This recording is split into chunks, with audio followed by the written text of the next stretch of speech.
guys, welcome to Secret Studies. ये chapter the little girl Kezia नाम की एक छोटी सी बच्ची के बारे में है जो अपने पापा से काफ़ी ज़्यादा डरती है और वो उनसे हमेशा दूर ही रहती है।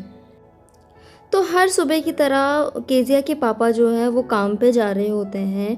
तो काम पर जाने से पहले वो केजिया के रूम में आकर उसे प्यार से किस करते हैं और रिस्पॉन्स में जो केजिया है वो गुड बाय पापा बोलकर ये इंतज़ार करती है कि कब उसके पापा जल्दी अपने काम के लिए चले जाएं। तो उसके पापा के जाने के बाद उसे काफ़ी ज़्यादा रिलीफ फील होता था। तो शाम के टाइम की बात है, जब शाम को क्या होता है कि उसके पापा वापस घर आते हैं और केजिया सीढ़ियों के पास खड़ी रहती है और एक तेज़ी से आवाज़ सुनाई देता है हॉल में कि अरे मेरी चाय कहाँ है, ड्राइंग रूम में मेरी चाय लाओ, क्या अभी तक पेपर्स नहीं आए हैं। और उसकी मम्मी को बोलते हैं कि जाओ देखो मेरे पेपर्स आए हैं कि नहीं और मेरे चप्पलें लेके आओ। उसके बाद केजिया की मम्मी केजिया को बुलाती हैं और बोलती हैं कि अगर तुम एक अच्छी बच्ची हो तो जाओ नीचे और अपने पापा के जूते निकाल लाओ। तो केजिया क्या होता है कि वो धीरे धीरे जाती है सीढ़ियों के नीचे, एकदम धीरे धीरे जाती है हॉल की तरफ और वो ड्राइंग रूम के जो डोर है उसको ओपन करती है। उसके बाद उसके जो पापा हैं जो कि चश्मे लगाए रहते हैं वो उसको एकदम घूर घूर के देखते हैं एकदम डरावनी नज़रों से।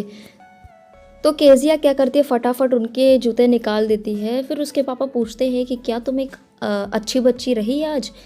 तो वो बोलती है एकदम हकला करके मुझे नहीं पता पापा। वो वैसे तो वो किसी के सामने नहीं हकलाती है लेकिन वो अपने पापा से काफ़ी ज़्यादा डरती है, इसीलिए उनके सामने उसके एक शब्द भी नहीं निकलते हैं। तो उसके पापा पूछते हैं कि आखिर बात क्या है, तुम इतनी सैड क्यों दिख रही हो। अब वो अपने पापा को देखकर डरती थी और काफ़ी सैड फेस बना लेती थी। तो उसके पापा बोलते हैं कि अच्छा हुआ तुम्हारी मम्मी ने तुम्हें सुसाइड करना नहीं सिखाया, नहीं तो तुम वो भी कर लेती, क्योंकि वो हमेशा उसके अपने पापा को देखकर सैड रहती थी इसीलिए। अब इसमें नेक्स्ट ये बताया जा रहा है कि केजिया के पापा कैसे दिखते थे। तो वो काफ़ी ज़्यादा बड़े दिखते थे और उनके हाथ भी काफ़ी बड़े थे, उनकी नेक भी, और ख़ास करके उनका जो मुंह है जब वो उबासी लेते थे तो काफ़ी बड़ा दिखता था। तो उसमें बताया जा रहा है कि वो काफ़ी बहुत ज़्यादा एक जेंट किस्म के इंसान थे। तो अब संडे का दिन आता है तो संडे दोपहर को क्या होता है कि उसकी जो दादी है वो उसको भेजती हैं कि जाओ अपने पेरेंट्स के साथ कुछ बात कर लो, उनके साथ टाइम स्पेंड करो। लेकिन वो बेचारी बात भी क्या करे, क्योंकि उसकी जो मम्मी है वो हमेशा रीड किया करती थी, किताबें पढ़ा करती थी या बुक्स पढ़ा करती थी और उसके पापा हमेशा सोफ़ा पर पड़े रहते थे और उनके पापा का जो हैंडकरचीफ है वो उनके फेस पर रहता था और उनके जो पैर है वो जो बहुत सारे अच्छे अच्छे तकिए थे उसके ऊपर रखा रहता था और वो खूब तेज़ी से खराटे मार मार के सोया करते थे। तो वो क्या करती है कि एक स्टूल पर बैठ जाती है और वो उन्हें देखती है।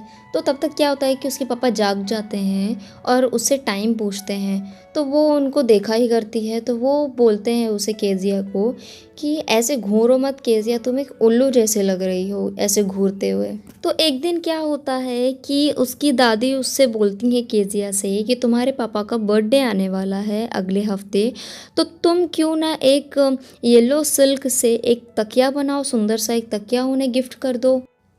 तो केजिया भी तकिया बनाने के लिए मेहनत करती है। क्या करती है कि वो एक डबल कॉटन लेती है और उसको 3 साइड से स्टिच कर देती है।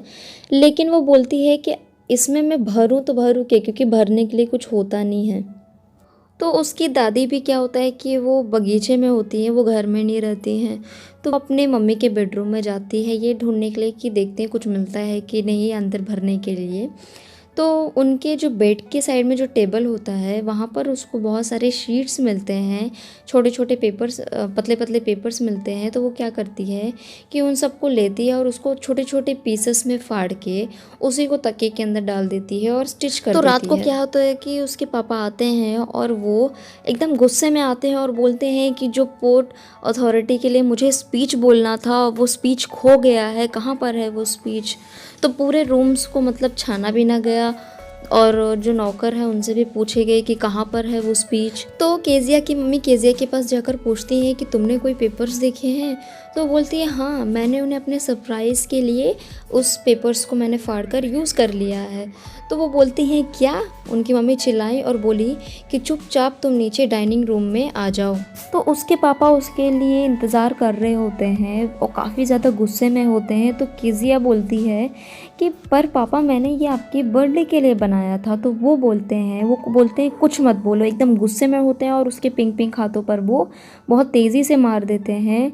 और कुछ घंटे बाद क्या होता है कि केजिया की दादी आती हैं और उसे शाल से लपेट कर लेके चली जाती हैं। तो केजिया एकदम रोते रोते बोलती है कि आखिर दादी, भगवान इन फादर्स को बनाते ही क्यों हैं? तो उसकी दादी उसे एकदम चुप करा कर बोलती हैं कि सब कुछ भूल जाओ और एकदम आराम से सो जाओ। लेकिन ये चीज़ केजिया कभी नहीं भूलती है कि उसके पापा ने उसे किस तरीके से रूलर से मारा था।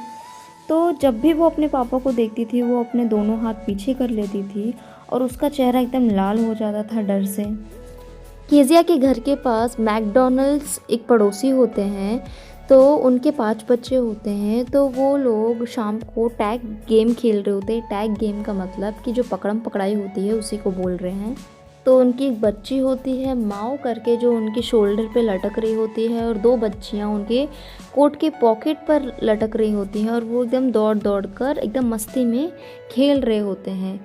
तो केजिया उनको देखती है, नोटिस करती है। तो उसको आखिर में ये पता चल जाता है कि सारे पापा एक जैसे नहीं होते हैं, फादर्स में भी टाइप्स होते हैं, सारे फादर्स अलग अलग होते हैं। अचानक से एक दिन केजिया की मम्मी की तबीयत ख़राब हो जाती है और केजिया की मम्मी और उसके ग्रैंड मदर यानी कि उसकी दादी वो हॉस्पिटल चले जाते हैं और केजिया घर में अकेली पड़ जाती है। तो उसके साथ एक और लड़की रहती है जिसका नाम एलेस होता है, जो वहाँ की कुक होती है।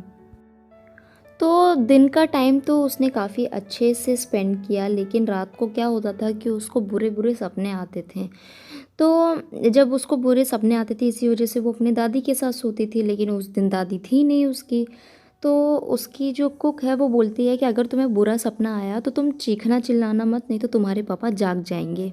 तो उसी रात उसको एक बुरा सपना आता है कि एक कसाई है जो एक चाकू और एक रस्सी लेकर उसके एकदम पास आ रहा है और एकदम बुरी तरीके से हंस रहा है और उसके एकदम पास आ रहा है। और केजिया कुछ नहीं कर पा रही है और वो एकदम से रो रही है।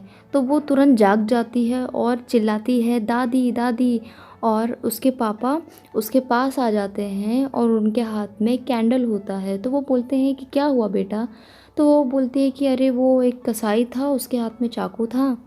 फिर बोलती है कि मुझे दादी चाहिए। तो वो उस कैंडल को बुझा देते हैं और क्या करते हैं कि केजिया को अपने हाथ में लेते हैं और उसको अपने बड़े से रूम में लेके जाते हैं। तो उनके बेड पर एक न्यूज़पेपर होता है, वो उस पेपर को हटा देते हैं और केजिया को उस पर लिटा देते हैं। केजिया के पापा केजिया के पास लेट जाते हैं और फिर भी केजिया को डर लग रहा होता है, मतलब वो अपने सपने के बारे में सोच रही होती है। तो वो अपने पापा के पास एकदम आ जाती है और उनकी शर्ट टाइटली पकड़ लेती है। उसके बाद उसे एकदम सुकून सा मिलता है, उसको फिर वो सपना याद नहीं आता है। तो उसके पापा बोलते हैं कि तुम अपने पैरों को मेरे पैरों पे रब करो ताकि तुमको गर्माहट मिले। फिर उसके पापा काफ़ी थके हुए होते हैं इसलिए वो सो जाते हैं। तो केजिया को ये चीज़ रियलाइज़ होता है कि भले ही उसके पापा काफ़ी ज़्यादा स्ट्रिक्ट हों, उनकी दादी से भी ज़्यादा, लेकिन एक बहुत ही अच्छे इंसान हैं। हाँ, इसलिए ऐसा होता होगा क्योंकि वो मतलब एकदम काम करके आते हैं तो वो काफ़ी टायर्ड होते हैं। तो वो मिस्टर मैकडोनल्ड की तरह केजिया को उतना टाइम नहीं दे पाते हैं। और वो ये भी सोचती है कि मैंने तो उनके इम्पोर्टेंट पेपर्स भी फाड़ दिए थे। फिर उसके पापा पूछते हैं कि क्या हुआ, फिर से कोई बुरा सपना आया? तो वो बोलती है नहीं पापा, मैं आपके हार्ट बीट को सुन सकती हूँ और आपका दिल बहुत ही ज़्यादा बड़ा है, आप बहुत ही अच्छे इंसान हो। सो चैप्टर यहीं पे ख़त्म होता है। इस चैप्टर के जो राइटर है वो है कैथरीन मैन्सफील्ड।